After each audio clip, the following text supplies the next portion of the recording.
During those days, another large crowd gathered.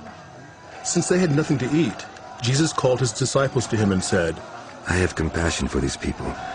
They've already been with me 3 days and have nothing to eat. If I send them home hungry, they will collapse on the way because some of them have come a long distance. His disciples answered, But where in this remote place can anyone get enough bread to feed them? How many loaves do you have? Jesus asked. 7. They replied. He told the crowd to sit down on the ground. When he had taken the 7 loaves and given thanks, he broke them and gave them to his disciples to set before the people, and they did so. They had a few small fish as well. He gave thanks for them also, and told the disciples to distribute them. The people ate and were satisfied.